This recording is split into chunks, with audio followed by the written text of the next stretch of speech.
No.16. Hit them where it hurts. The center of gravity strategy. Everyone has a source of power on which he or she depends. When you look at your rivals, search below the surface for that source, the center of gravity that holds the entire structure together. That center can be their wealth, their popularity, a key position, a winning strategy. Hitting them there will inflict disproportionate pain. Find what the other side most cherishes and protects. That is where you must strike. Pillars of collapse.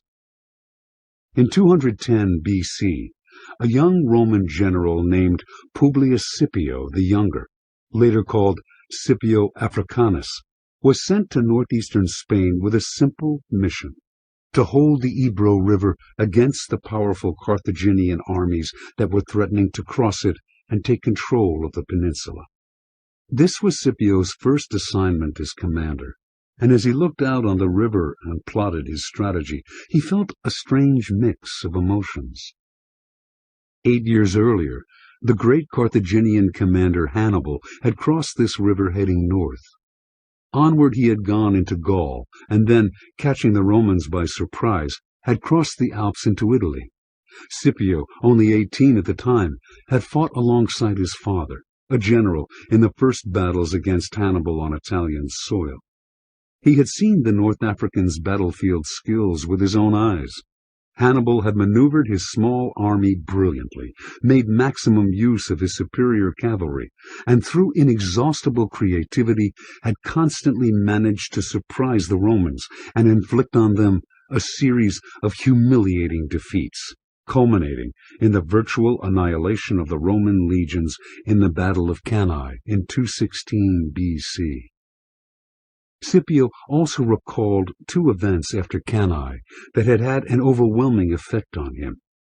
First, a Roman general named Fabius had finally conceived a strategy to keep Hannibal at bay.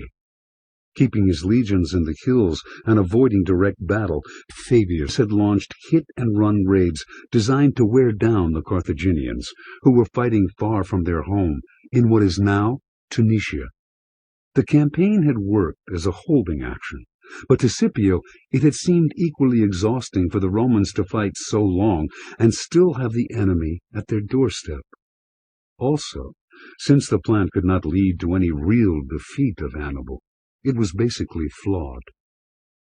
Second, a year into Hannibal's invasion, the Romans had sent Scipio's father to Spain to try to knock out the Carthaginian bases there. For 6 years, Scipio's father had fought the Carthaginians on the Spanish peninsula, but the campaign had ended in his defeat and death in 211 BC. As Scipio studied the reports coming in about the situation beyond the Ebro, a plan took root in his mind. With one bold maneuver, he could avenge his father's death the year before, demonstrate the effectiveness of a strategy he thought far better than Fabius, and set in motion the eventual collapse, not just of Hannibal, but of Carthage itself. Along the coast, to the south of him, was the city of New Carthage, present-day Cartagena, the Carthaginians' capital in Spain. There they stored their vast wealth, their army's supplies, and the hostages they had taken from different Spanish tribes to be held as ransom in case of rebellion. At this moment, the Carthaginian armies, which outnumbered the Romans 2-1, were scattered about the country, trying to gain further domination over the Spanish tribes, and were all several days' march from New Carthage. Their commanders, Scipio learned, had been quarreling among themselves over power and money. Meanwhile, New Carthage was garrisoned with only 1,000 men. Disobeying his orders to take his stand at the Ebro, Scipio advanced south by ship and led a daring raid on New Carthage. This walled city was considered impregnable, but he timed his attack for the ebbing of the tide in a lagoon on the city's north side. There his men were able to scale the walls relatively easily, and New Carthage was taken. In one move, Scipio had produced a dramatic turnaround. Now the Romans commanded the central position in Spain. They had the money and supplies on which the Carthaginians in Spain depended, and they had Carthage's hostages, whom they now could use to stir revolt among the conquered tribes. Over the next few years, Scipio exploited this position and slowly brought Spain under Roman control. In 205 BC, Scipio returned to Rome a hero, but Hannibal was still a menace in Italy's interior.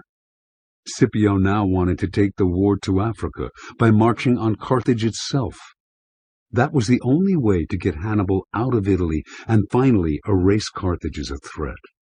But Fabius was still the commander in charge of Rome's strategy, and few saw the point of fighting Hannibal by waging wars so far from him and from Rome. Yet Scipio's prestige was high, and the Roman Senate finally gave him an army, a small, low-quality army, to use for his campaign. Wasting no time on arguing his case, Scipio proceeded to make an alliance with Massinissa, king of the Massiles, Carthage's neighbors. Massinissa would supply him with a large and well-trained cavalry. Then, in the spring of 204 BC, Scipio sailed for Africa and landed near Utica, not far from Carthage. Initially surprised, the Carthaginians rallied and were able to pin Scipio's troops on a peninsula outside the town. The situation looked bleak. If Scipio could somehow advance past the enemy troops that blocked his path, he would enter the heart of the enemy state and gain control of the situation. But that seemed an impossible task.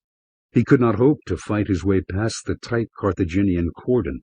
Trapped where he was, his supplies would eventually run out, forcing him to surrender. Scipio bargained for peace, but used the negotiations as a way to spy on the Carthaginian army.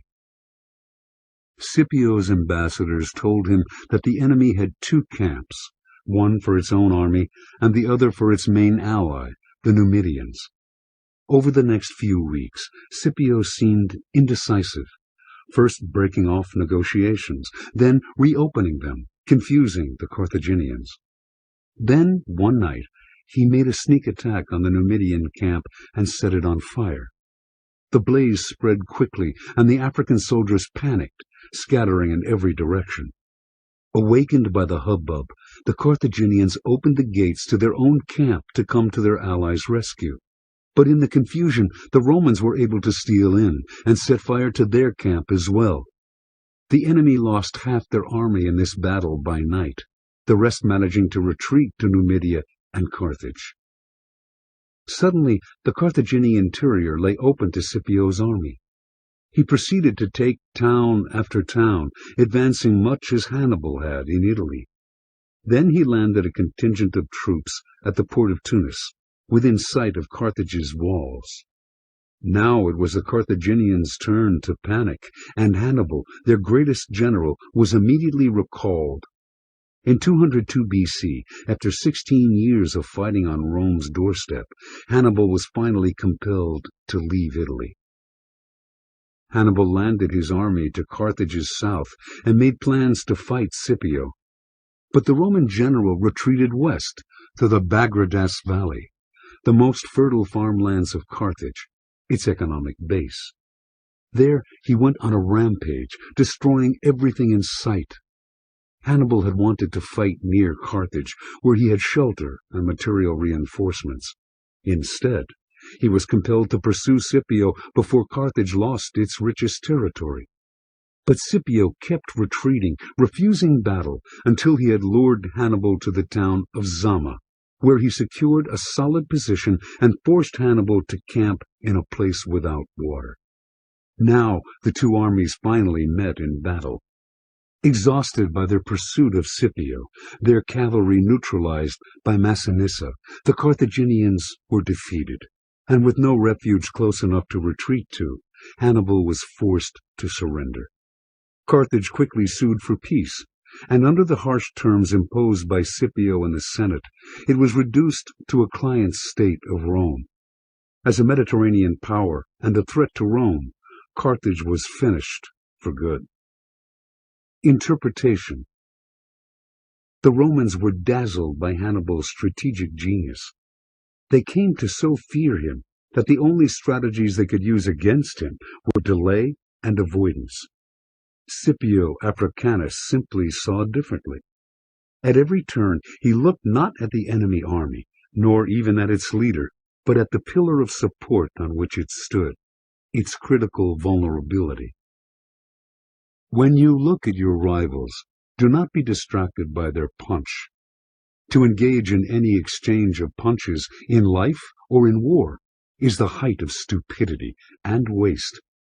Power depends on balance and support, so look at what is holding your enemy up, and remember that what holds him up can also make him fall. A person, like an army, usually gets his or her power from 3 or 4 simultaneous sources: money, popularity, skillful maneuvering, some particular advantage he has fostered. Knock out one, and he will have to depend more on the others. Knock out those, and he is lost. Weaken a boxer's legs, and he will reel and stagger, and when he does, be merciless. No power can stand without its legs. Keys to warfare. The most visible thing about power is its outward manifestation, what its witnesses see and feel. An army has its size, its weaponry, its shows of discipline, its aggressive maneuvers. Individuals have many ways of showing their position and influence. It is the nature of power to present a forceful front, to seem menacing and intimidating, strong and decisive. But this outward display is often exaggerated or even downright deceptive, since power does not dare show its weaknesses. And beneath the display is the support on which power rests, its center of gravity.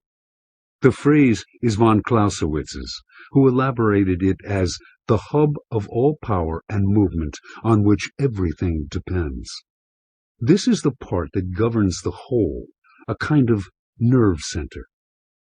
To attack the center of gravity, to neutralize or destroy it, is the ultimate strategy in war, for without it, the whole structure will collapse.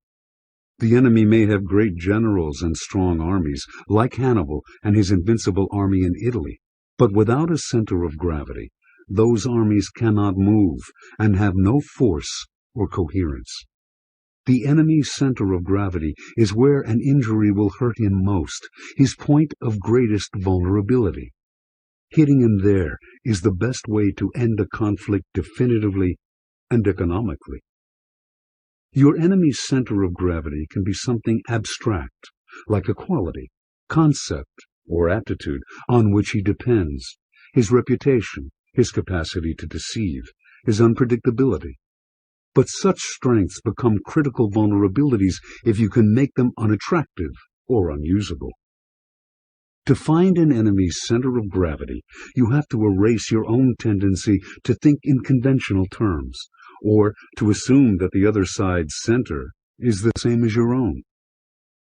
In any interaction with people, you must train yourself to focus on their strength, the source of their power, whatever it is that gives them their most crucial support.